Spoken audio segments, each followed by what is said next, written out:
মানুষটি নিজের শরীরে লুকিয়ে থাকা দানব শক্তিকে জাগিয়ে তুলতে স্টিলের ছুরি সরাসরি নিজের হৃদয় ঢুকিয়ে দিল। মুহূর্তেই বিশালাকার হাড়গড় সেই ছুরিটিকে পুরোপুরি ঠেকে ফেলল। আর ঠিক তখনই কিংবদন্তির কাইয়ের দৈত্য প্রকাশ পেল। খাদ্যশৃঙ্খলের শীর্ষে থাকা মানুষ কখনো ভাবতেই পারেনি একদিন এই পৃথিবী দানবদের দ্বারা নিয়ন্ত্রিত হবে। এই দানবদের উচ্চতা 10 মিটারেরও বেশি, সবচেয়ে ছোটগুলোর উচ্চতাই 5-6 মিটার। আর তাদের উদ্দেশ্য খুবই স্পষ্ট, এই পৃথিবীর সব মানুষকে খেয়ে ফেলা। দানবদের সামনে ক্ষুদ্র মানুষগুলো যেন পিঁপড়ের মতো, একদমই পাল্টা প্রতিরোধের কোনো শক্তি নেই। অতি দ্রুত বিশ্বজুড়ে 90% বেশি মানুষ ধ্বংস হয়ে গেল। দানবদের আক্রমণের বিরুদ্ধে টিকে থাকার জন্য বেঁচে থাকা মানুষরা একত্রিত হয়ে 50 মিটার উঁচু এক বিশাল প্রাচীর নির্মাণ করল। সেই দেয়ালের সুরক্ষায় মানুষ শত শত বছর শান্তিতে কাটাল। এমনকি অনেকে দানবদের অস্তিত্বই ভুলে গেল। কেউ কেউ তো বিশ্বাস করতই না যে দানব বলে কিছু আছে। কিন্তু এই দিন তারা আবার স্মরণ করল সেই ভয়, যে ভয় একসময় দানবরা মানুষের হৃদয়ে ছাপ রেখে গিয়েছিল। 3 জন স্বাধীনতাপ্রেমী তরুণ বাইরের পৃথিবী নিয়ে গভীর কৌতূহল বোধ করত। তারা বিশ্বাস করত না যে দেয়ালের বাইরে দানব আছে। তাই তারা প্রহরীদের চোখ এড়িয়ে চুপি চুপি দেয়ালের নিচে এসে ওপরে উঠতে যাচ্ছিল। কিন্তু ঠিক ওঠা শুরুর আগেই প্রহরীরা এসে তাদের ধরে ফেলল। দেয়ালের কাছাকাছি যাওয়া কঠোরভাবে নিষিদ্ধ। এটি এমন অপরাধ যার জন্য গুলি করে হত্যা করাও হতে পারে। সৌভাগ্যক্রমে দলের নেতৃত্বে থাকা এক দাদা এদের মধ্যে এলেনকে চিনতেন, তাই তারা অল্পের জন্য বেঁচে গেল। দাদা এলেনকে আরও জানালেন, দেয়ালের বাইরে তদন্ত অভিযান খুব শীঘ্রই শুরু হবে। যদি সত্যিই বাইরে গিয়ে দেখতে চাও তাহলে তদন্ত বাহিনীতে যোগ দাও। এলেন এই সুযোগ কোনোভাবেই হাতছাড়া করতে চাইল না। কিন্তু ঠিক যখন সে খুশিতে ভরপুর, তখন হঠাৎ করে পৃথিবী প্রবলভাবে কেঁপে উঠল। বিশাল প্রাচীরও দুলতে শুরু করল। তারা ভেবেছিল ভূমিকম্প হয়েছে, কিন্তু পরক্ষণেই এক ভয়ঙ্কর গর্জন তাদের কানে এসে পৌঁছালো। 4 জন বিস্ময়ে জমে গেল, কারণ তারা দেখল সেই কিংবদন্তির দানব, আকাশ ভেদ করে উঠে আসা বিশাল দানব। কয়েকজন হতবাক হয়ে তাকিয়ে রইল। দূর থেকে প্রহরীরা আতঙ্কে চিৎকার শুরু করল। তারা কোনোদিন ভাবেনি যে এই দানব 50 মিটার দেয়ালের চেয়েও অনেক উঁচু হতে পারে। দানব এক গর্জন দিতেই শক্তিশালী প্রাচীর মুহূর্তে ছিন্ন ভিন্ন হয়ে গেল। উড়ে যাওয়া পাথরের টুকরো অসংখ্য ঘরবাড়ি ধ্বংস করল। প্রহরীরা কামান তাক করে আক্রমণের প্রস্তুতি নিলেও ধোঁয়ার মধ্যে দানব হঠাৎ উধাও হয়ে গেল। কিন্তু বিপদ এখানেই শেষ নয়। অনেক সাধারণ দানব, যেগুলো বহুদিন ধরে ক্ষুধার্ত, তারা গর্ত দিয়ে শহরের ভেতরে ঢুকে পড়ল। প্রহরীরা দ্রুত গুলি চালালেও দানবগুলোকে মারা সম্ভব হল না। গুলি লাগলেও তাদের ক্ষত মুহূর্তেই সেরে যাচ্ছিল। প্রহরীরা দ্বিতীয়বার আক্রমণ করার আগেই দানবরা একেবারে সামনে এসে পৌঁছাল। হতাশ প্রহরীরা মৃত্যুর অপেক্ষা ছাড়া আর কিছুই করতে পারল না। প্রতিরক্ষার শেষ লাইন ভেঙে গেল। অসংখ্য বাসিন্দা তাদের জীবনের শেষ মুহূর্তের মুখোমুখি হল। কেউ বাঁচতে চাইলে কেবল দৌড়ানো ছাড়া আর কোনো উপায় ছিল না। কিন্তু দানবদের চোখে তারা ঠিক এমনই, গরম তেলে ছটপট করা ছোট ছোট পোকা, যারা কখনোই পালাতে পারবে না। এলেন সহ 3 জনও পালানোর ভিড়ে যোগ দিল, কিন্তু দানবরা চারিদিক থেকেও ঘিরে ফেলল।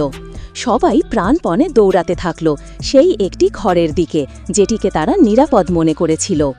এমনকি মাটিতে পড়ে থাকা কাঁদতে থাকা শিশুটিকেও কেউমিন টেক্সটে 3 লিখ, যার বাংলা সমতুল্য নাম আরমিন, শিশুটিকে ফেলে যেতে পারল না। তাই সে সাহস করে লোকজনের ভিড় থেকে বেরিয়ে শিশুটিকে বাঁচাতে ছুটে গেল। আর এলেন ভিড়ে ঠেলাঠেলির চাপে ঘরের ভিতরে ঢুকে গেল। দানব যখন সামনে এসে পড়ল, ঘরের ভেতরের লোকজন 1 সেকেন্ড দেরি না করে দরজা বন্ধ করে দিল। বাইরে থাকা মানুষ ঘরের ভিতরে এলেন, বাইরে গিয়ে উদ্ধার করতে চাইল, কিন্তু অন্যরা তাতে রাজি হলো না। সে বাধ্য হয়ে চোখের সামনে সবকিছু দেখতে থাকলো। হঠাৎ এক তীব্র শব্দ শোনা গেল। সবাই ভয় পেয়ে নিস্তব্ধ হয়ে গেল। এলেন তাদের বাধা উপেক্ষা করে দৃঢ় সিদ্ধান্ত নিয়ে বাইরে দৌড়ে বেরিয়ে গেল। কিন্তু আরমিন তখন আর কোথাও নেই। বুঝাই যাচ্ছে সে দানবের খাদ্য হয়ে গেছে। এলেন এখনো ঠিক সামলে উঠতে পারিনি। এরই মধ্যে পেছন থেকে আবার দানবের গর্জন শোনা গেল। ফিরে তাকিয়ে দেখল দানবরা ছাদ ভেঙে ফেলছে। মাত্র কয়েক সেকেন্ডের মধ্যেই পুরো ছাদ তুলে ছুঁড়ে ফেলা হলো। আর ভেতরে লুকানো মানুষগুলোর অবস্থা তখন ভয়াবহ। নিরাপদ ঘর মুহূর্তেই তার কবর হয়ে গেল। যে গ্রামটি আগে ছিল প্রাণচঞ্চল ও সমৃদ্ধ, সে গ্রাম এখন পুরোপুরি ধ্বংসস্তূপে পরিণত হয়েছে। চারদিকে ছড়িয়ে আছে ভাঙা কাঠ ও ছিন্ন বিচ্ছিন্ন দেহাবশেষ। কেবল এলেনের একা ছায়া ধ্বংসস্তূপের ভেতর দিয়ে এগিয়ে যাচ্ছে। দানবদের উন্মত্ত আক্রমণে সবচেয়ে বাইরের কৃষি অঞ্চল খুব দ্রুত পতন হলো। বেঁচে যাওয়া মানুষরা জোর করে মাঝের বাণিজ্যিক অঞ্চলে সরে গেল। কিন্তু বিপুল সংখ্যক শরণার্থী ও হারানো কৃষিজমি সম্পদের মারাত্মক ঘাটতিতে থাকা এ সমাজের ওপর আরও ভয়ানক চাপ তৈরি করল। খাদ্যের অভাব খুব দ্রুত সবচেয়ে গুরুতর সমস্যায় পরিণত হলো। হারানো অঞ্চল পুনরুদ্ধার করতে হলে তাদের বাধ্য হয়ে বাইরে গিয়ে ধ্বংসপ্রাপ্ত বাইরের প্রাচীর মেরামত করতে হবে, যাতে আরও দানব ঢুকতে না পারে। তারপর ভেতরে ঢুকে পড়া দানবগুলোকে খতম করতে হবে। এ কাজের জন্য তারা 2 বছরের দীর্ঘ প্রশিক্ষণে একটি বিশেষ তদন্ত বাহিনী তৈরি করল, যারা এই বিপজ্জনক মিশন পরিচালনা করবে। সেই সময়কার বেঁচে যাওয়া এলেন ও আর্মিন এই বাহিনীর সদস্য হল। এছাড়া তারা এমন একটি অস্ত্র উদ্ভাবন করল, যার সাহায্যে দানবদের সঙ্গে সমানে লড়াই করা যায়। দানবের দুর্বলতা। দুর্বল স্থান ঠিক ঘাড়ের পেছনে। পুরো ঘাড়ের পেছনের মাংস কেটে ফেলতে পারলেই দানব পুরোপুরি মারা যায়। মিশনে রওনা দেওয়ার আগে সর্বোচ্চ কমান্ডার ওল্ড ড্যাড তার বিখ্যাত স্লোগানটি উচ্চারণ করলেন। এরপর অন্ধকার নামতে শুরু করল। যেহেতু দানবদের দৈনন্দিন রুটিন মানুষের মতোই, তাই তদন্ত বাহিনী রাতেই অভিযান চালানোর সিদ্ধান্ত নিল। কিন্তু দানবরা শব্দে অত্যন্ত সংবেদনশীল, তাই দলকে সর্বদা সতর্ক থাকতে হবে। কিন্তু গাড়ি বেশি দূর যাওয়ার আগেই এক সদস্য অস্বাভাবিক কিছু টের পেল। সবাই গাড়ি থেকে নামল, দেখল কয়েকটা গরু ছাড়া আর কিছুই নয়। তারা গাড়িতে উঠতে যাচ্ছিল, ঠিক তখনই এক মহিলা সদস্য শিশুর কান্না শুনতে পেলেন। তিনি এলেনের বাধা না মেনে সরাসরি ছুটে গেলেন। তার বিপদ হতে পারে ভেবে এলেনও সাথে গেল। দুজনে হপ্পেনা ভাঙা ভবনের ভেতরে ঢুকতেই স্বচ্ছ তরল জাতীয় কিছু মহিলা সদস্যের মাথার উপর পড়ল। তারা মাথা তুলে দেখল একটি দানব খাওয়া দাওয়া করছে। দানব দুজনকে দেখে তার হাতে থাকা খাবারও আর ভালো লাগল না। তাদের ধরতে হাত বাড়াতেই সে উপরে থেকে পড়ে গেল। রাগে দানব চিৎকার করে মা বলে কাঁদতে শুরু করল। সেই কর্ণবিদারক ডাক পুরো ধ্বংসস্তূপ কাঁপিয়ে দিল। তাকে ধরে নিয়ে যাওয়া হলো। ঠিক এরপরই আরও অনেক দানব আশেপাশে হাজির হয়ে ছোট দলটির অবস্থান ঘিরে ফেলল। সবাই সঙ্গে সঙ্গে যুদ্ধের প্রস্তুতি নিল এবং তাড়াতাড়ি 3 মাত্রিক গতিচালনা যন্ত্র পড়ে দানবদের উপর আক্রমণ চালালো। কিন্তু ফুকুশিমা দলনেতা আর স্যানরি ছাড়া বাকিরা কেউই বাস্তব যুদ্ধে অভিজ্ঞ ছিল না। কারো ভাগ্য ভালো হলে অল্পের জন্য বেঁচে গেল, আর ভাগ্য খারাপদের মৃত্যু হলো ভয়ঙ্করভাবে। কেউ দেয়ালে আছড়ে চূর্ণ বিচূর্ণ হয়ে গেল, কেউ সরাসরি দানবদের পেটে চলে গেল। কিছুক্ষণের মধ্যেই পুরো দলটির অর্ধেকেরও বেশি সদস্য মারা গেল বা আহত হলো। এই বিশৃঙ্খলার মধ্যে দলনেতা চমকে দেখলেন কেউ একজন চুপিসারে বিস্ফোরক ভর্তি গাড়ি নিয়ে পালাচ্ছে। এমনকি গাড়ির ভেতরে থাকা বিস্ফোরকেও সে আগুন ধরিয়ে দিয়েছে। আর বিস্ফোরক না থাকলে এই পুরো মিশনই ব্যর্থ হয়ে যাবে। সবাই হতবাক হয়ে দেখলেও সে ছিল দলেরই এক নারী সদস্য। একটু আগে সে তার স্বামীকে হারিয়েছে। স্বামীর মৃত্যুর প্রতিশোধ নিতে গিয়ে সে আর মিশন নিয়ম মানছে না। অন্যরা থামাতে গেলেও সময় আর ছিল না। কিন্তু প্রবল বিস্ফোরণের পর দেখা গেল দানবের শুধু এক টুকরো গোড়ালি উড়ে গেছে। এত বড় বিস্ফোরক নষ্ট হলো, কিন্তু কোনো কার্যকর ফল পাওয়া গেল না। দানব আবার দলের সদস্যদের দিকে ছুটে আসতে শুরু করলে এলেন তার রাগ আর নিয়ন্ত্রণ করতে পারল না। সে দানবগুলোর দিকে প্রচণ্ড উদ্যমে ঝাঁপিয়ে পড়ল। বারবার মৃত্যুকে ফাঁকি দিতে দিতে অবশেষে সুযোগ পেয়ে সে একটি দানবকে আঘাত করে হত্যা করল। কিন্তু তার আনন্দ স্থায়ী হল না। পরক্ষণেই সে আরেক দানবের মুখে আটকা পড়ল। যদিও সে জীবন্ত গিলে খাওয়া এড়াতে পারল, তবু শরীরের নিয়ন্ত্রণ হারিয়ে দূরের এক ছাদের উপর ছিটকে পড়ল। এই দৃশ্য দেখে আর্মিন ভীষণ উদ্বিগ্ন হয়ে উঠল এলেনের জন্য। কিন্তু ঠিক পরের মুহূর্তেই সে নিজেই দানবের হাতে ধরা পড়ল। সাশা তাড়াতাড়ি তীর ছুড়ল, কিন্তু দানবের জন্য সেগুলো ছিল চিনকুচুর মতোই তুচ্ছ। এমনকি 3 মাত্রিক যন্ত্রের স্টিল ব্লেড দিয়েও সেই দানবের ধার ফালা যাচ্ছিল না। বন্ধুকে গিলে খেতে যাচ্ছে এমন দৃশ্য দেখে ছাদের উপরে পড়ে থাকা এলেন প্রবল ইচ্ছাশক্তি দিয়ে এক পায়ে ভর করে দাঁড়িয়ে গেল। 3 মাত্রিক যন্ত্র ব্যবহার করে সে ঝাঁপিয়ে পড়ল দানবের মুখের ভেতরে। শেষ মুহূর্তে আর্মিনকে মৃত্যুর থেকে টেনে বের করে আনতে পারল, কিন্তু নিজে দানবের গলা বেয়ে নিচে নেমে তার পেটে পড়ে গেল। আর্মিনের সামনে শুধু অ্যালেনের ছেঁড়া একটি হাত পড়ে রইল। দানবের পেটের ভেতর তীব্র অ্যাসিডে গলে যাচ্ছে মৃত সহযোদ্ধাদের দেহ। এই দৃশ্য দেখে অ্যালেন পুরোপুরি ক্রোধে ফেটে পড়ল। আর ঠিক তখনই দানবটি স্যান্ড্রির কাছে গিয়ে তাকে ধরতে চাইল, কিন্তু খুব দ্রুত সে অস্বাভাবিক কিছু টের পেল। মনে হলো যেন পেটের ভেতর থেকে কিছু একটা বের হয়ে আসতে চাইছে। পরের সেকেন্ডেই এক বিশাল দানব হাত দানবের মুখ চিরে বেরিয়ে এলো। দানবটির পুরো শরীর বিস্ফোরণে ছিন্ন ভিন্ন হয়ে গেল। সবার সামনে উপস্থিত হলো এক বিশাল ভয়ানক আভামণ্ডল বিশিষ্ট দানব। এটাই ছিল অ্যালেনের শরীরের ভেতরে লুকিয়ে থাকা টাইটান শক্তির জাগরণ। অ্যালেনের ভেতরের শাস্তিমূলক টাইটান অবশেষে জেগে উঠেছে। সবার আতঙ্কের চোখের সামনে সেই টাইটান সাধারণ দানবদের উপর আক্রমণ শুরু করল। বুদ্ধিমত্তা ও যুদ্ধদক্ষতা সম্পন্ন টাইটানের সামনে সাধারণ দানবরা একদমই টিকতে পারল না। কয়েকটি দানব এক ঝটকাতেই মাটিতে লুটিয়ে পড়ল। কিন্তু প্রথমবার টাইটান শক্তি ব্যবহার করার কারণে অ্যালেন দ্রুত শক্তিহীন হয়ে পড়ে গেল। সবাই বুঝল এই দানবটি অন্যদের মতো নয়, তাই দেহটি মিলিয়ে যাওয়ার আগেই তারা দ্রুত ঘাড়ের পেছনের অংশ কেটে দেখল। সেখানে যাকে পেল সে আর কেউ নয়, অ্যালেনই। আর আশ্চর্যের বিষয়, তার কাটা হাত পা আবার নতুন করে গজাতে শুরু করেছে। সবার চোখ বিস্ময় বড় হয়ে গেল। এই দৃশ্য তারা বিশ্বাসই করতে পারছিল না। কিন্তু তারা জানত না, উঁচু ভবনের ছাদে দাঁড়িয়ে থাকা উপদল নেতা শান্ত রহস্যময় হাসি দিচ্ছিল। মনে হলো যেন সবকিছু তার পরিকল্পনা মাফিকই চলছে। এবং শরীরে থাকা দানব শক্তিকে সম্পূর্ণ জাগিয়ে তুলতে সে নিজের হৃদয়ে গাং ছাসা চিলকাইছে। অতঃপর বিশাল অস্থি গঠন তাকে পুরোপুরি ঘিরে ফেলল। কথিত আছে কাইয়ের বর্মধারী মহাদৈত্য অবশেষে উপস্থিত হল। আসলের ঠিক আগে অ্যারেন তার টাইটান রূপের শক্তি ব্যবহার করে সব সাধারণ টাইটানকে পরাস্ত করেছিল, কিন্তু এর ফলে সে নিজেই বড় বিপদের মুখে পড়ে। সর্বোচ্চ সেনাপতি লাওবাই তাকে বন্দী করে ফেলেন। মানুষ টাইটানে রূপান্তরিত হতে পারে, এই সত্যটি তাদের কাছে নিঃসন্দেহে এক ভয়াবহ হুমকি। কারণ কয়েক শতাব্দী আগে টাইটানদের হঠাৎ আবির্ভাবে মানবজাতি প্রায় সম্পূর্ণ বিলুপ্তির মুখে পড়েছিল। পূর্বপুরুষেরা যে বিশাল প্রাচীন নির্মাণ করেছিলেন, সেটিই মানবজাতির টিকে থাকার একমাত্র আশ্রয় হয়ে ওঠে। জনি সম্পদ সীমিত হলেও সমাজে ন্যায্যতা বজায় ছিল। যুদ্ধ এড়াতে শাসকেরা জ্ঞান, বিজ্ঞান ও অস্ত্রশস্ত্রের উন্নয়ন কঠোরভাবে সীমাবদ্ধ করেন।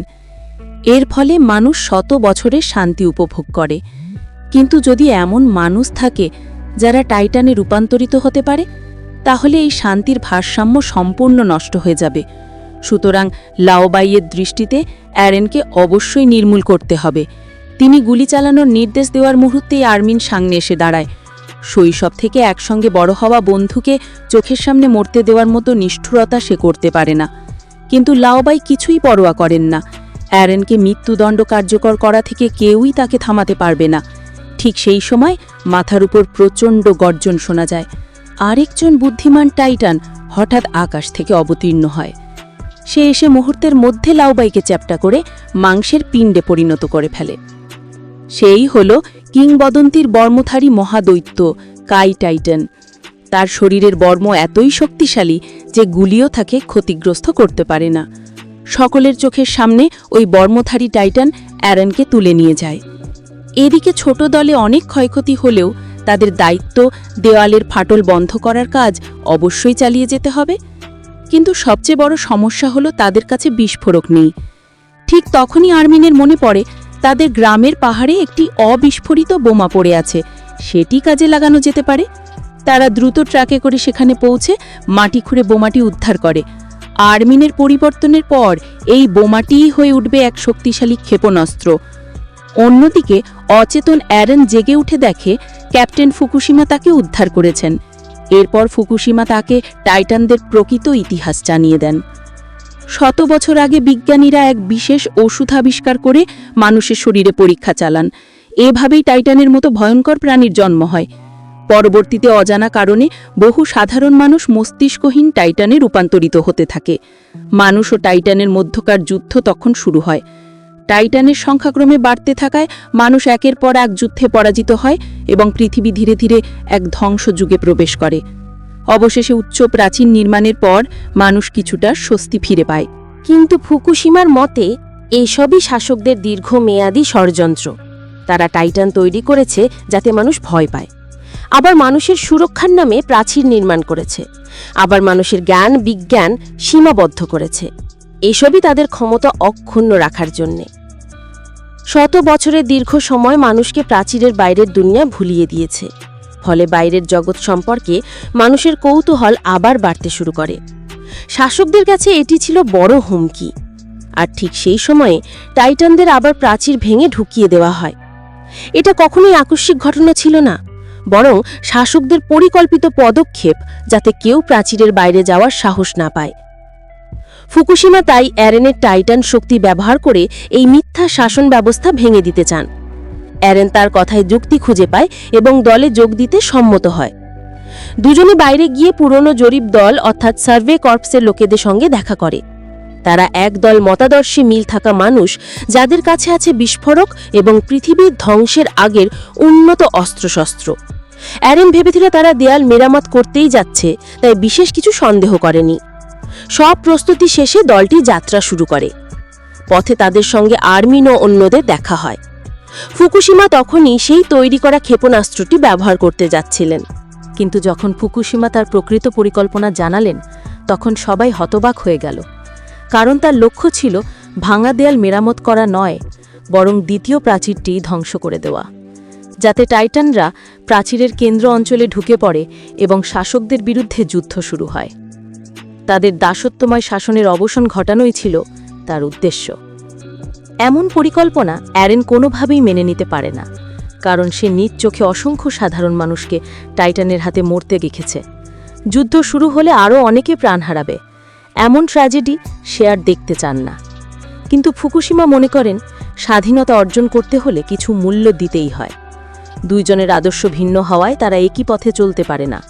অ্যারেন সঙ্গে সঙ্গে ইস্পাতের ব্লেড বের করে তার দিকে এগিয়ে যায়। তার এই উন্মাদ পরিণতি ভোগ করতে হয়। দেখে যে কেউই তার কথা শুনছে না, ফুকুশিমা বাধ্য হয় তাদের সরিয়ে দিতে। কিন্তু ঠিক তখনই একটি ইস্পাতের দড়ি ছুটে আসে। ছিল ডাইজিয়াং। সে হঠাৎ বেরিয়ে আসে সকলকে বাঁচাতে। সে তার ত্রিমাত্রিক গতিশীল যন্ত্রের সাহায্যে টালমাটাল উচ্চ টাওয়ারটিকে জোর করে টেনে ফেলে দেয়। চোখের সামনে সে হঠাৎ নিজের বুকে ছুরি বসিয়ে দেয়।